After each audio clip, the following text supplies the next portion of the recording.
ఇది big breaking news.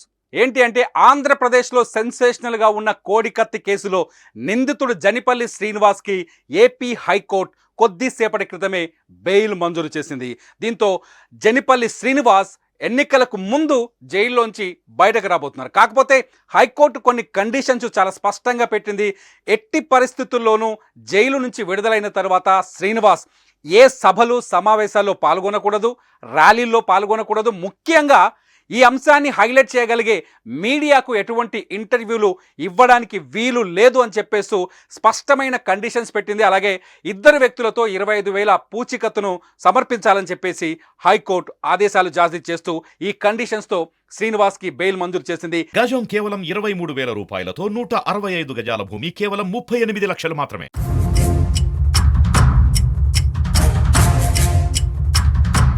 ఈ కొద్దిసేపట్లో అంటే ఈ సాయంత్రం లోపు బెయిల్ పేపర్స్కు జైలుకు వెళ్ళడంతో శ్రీనివాస్ జైల్లోంచి బయటకు వచ్చే అవకాశాలు కనిపిస్తున్నాయి. 2018 అక్టోబర్ 25వ తేదీన ఇప్పటి ఆంధ్రప్రదేశ్ ముఖ్యమంత్రి అప్పటి ప్రతిపక్ష నేత వైఎస్ జగన్మోహన్ రెడ్డి పైన జనిపల్లి శ్రీనివాస్ కోడి కత్తితో, కోళ్ల పందాలలో కోళ్ల కాళ్లకు కట్టే ఒక కత్తితో జగన్మోహన్ రెడ్డి భుజం పైన దాడి చేశారు. అప్పుడు తీవ్రంగా గాయపడ్డారు వైఎస్ జగన్మోహన్ రెడ్డి. అది హత్యాయత్నం అంటూ ఎన్ఐఏ కేసు నమోదు చేసింది. ఎందుకంటే ఈ విశాఖ ఎయిర్పోర్ట్ కేంద్ర బలగాల పరిధిలో ఉంటుంది. దీంతో కేసు కూడా కేంద్రం పరిధిలోకి వెళ్తుంది, ముఖ్యంగా ఎన్ఐఏ కోర్టు పరిధిలోకి వెళ్తుంది. కాబట్టి ఈ కేసు పైన ఎన్ఐఏ విచారణ చేపట్టింది. విజయవాడలో ఉన్న ఎన్ఐఏ కోర్టు శ్రీనివాస్ని విచారిస్తూ వస్తుంది.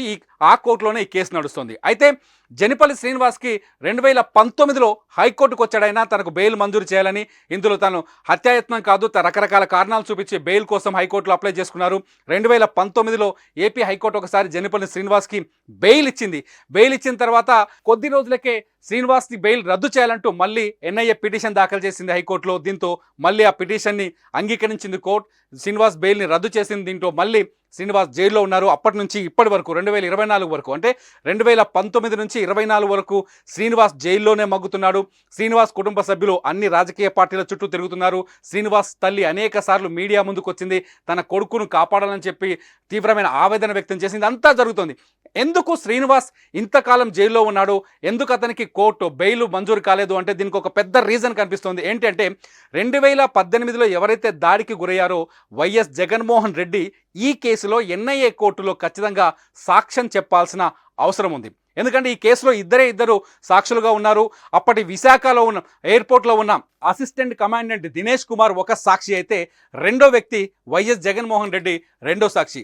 వీళ్ళిద్దరూ సాక్ష్యాలను పరిశీలించిన తర్వాతే ఈ కేసులో విచారణ ముందుకు సాగే అవకాశం ఉండే, లేకపోతే కేసు విచారణ అలాగే పెండింగ్లో పడిపోతూ ఉంది. చాలాసార్లు శ్రీనివాస్ తల్లి కావచ్చు, శ్రీనివాస్ కుటుంబ సభ్యులు కావచ్చు వైఎస్ జగన్మోహన్ రెడ్డిని కలవడానికి ట్రై చేశారు. ఆయన కోర్టుకు రమ్మని విజ్ఞప్తి చేశారు, మీడియా నుంచి విజ్ఞప్తి చేశారు. కానీ ఇవన్నీ కొనసాగలేదు. ఎందుకంటే 2019 ఎన్నికల్లో జగన్మోహన్ రెడ్డి ముఖ్యమంత్రి అయ్యారు. ఆంధ్రప్రదేశ్లో చాలా బిజీగా ఉన్నారు, బిజీగా గడుపుతున్నారు. ఈ సమయంలో ఆయన కోర్టుకు సమయాన్ని కేటాయించే పరిస్థితి లేదు. దీంతో ప్రత్యేక అడ్వకేట్ని నియమించి ఆయన ద్వారా సాక్ష్యాన్ని చెప్పించే ప్రయత్నం చేశారు. ఈ విధంగా ఆ కేసు విచారణ కొనసాగుతున్న తరుణంలో శ్రీనివాస్ని ఒక హత్యాయత్నం కేసులో శ్రీనివాస్ బుక్ చేశారు. కాబట్టి శ్రీనివాస్ని హత్యాయత్నం కేసులో ఉన్న వ్యక్తిని ఇంతకాలం జైల్లో ఉంచడం పొరపాటు అంటూ ఇవాళ శ్రీనివాస్ తరఫున న్యాయవాది హైకోర్టులో పిటిషన్ వేశారు. ఆ పిటిషన్ని విచారణకు స్వీకరించిన హైకోర్టు కొద్ది రోజుల క్రితమే తీర్పుని రిజర్వ్ చేసింది. ఇవాళ తీర్పుని వెలువరించింది. మొత్తానికి శ్రీనివాస్కి జగన్మోహన్ రెడ్డి పైన జరిగిన హత్యాయత్నం కేసులో ఇవాళ బెయిల్ లభించిందని చెప్పాలి. ప్రస్తుతానికి శ్రీనివాస్ చుట్టూ అనేక కథనాలు ఉన్నాయి. శ్రీనివాస్ దాడిపైన కూడా అనేక రాజకీయ విమర్శలు వచ్చాయి. వైఎస్ జగన్మోహన్ రెడ్డిని టార్గెట్ చేస్తూ కొందరు విమర్శలు చేశారు.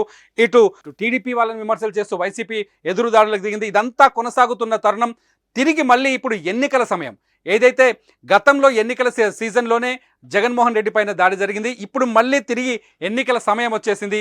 ఈ ఎన్నికల సమయంలోనే శ్రీనివాస్కు బెయిల్ రావడం అనేది ఆంధ్రప్రదేశ్లో రాజకీయంగా చర్చనీయాంశంగా మారింది. మొత్తానికి శ్రీనివాస్కి కోడికత్తి శ్రీనివాస్కి బెయిల్ వచ్చింది. ఇందులో వైఎస్ జగన్మోహన్ రెడ్డి కోర్టుకు సాక్ష్యం చెప్పాల్సి ఉంది, ఇంతవరకు చెప్పలేదు. ప్రస్తుతానికి మాత్రం హైకోర్టు ఆయనకి కండిషన్స్తో ఉన్న బెయిల్ని మంజూరు చేసింది.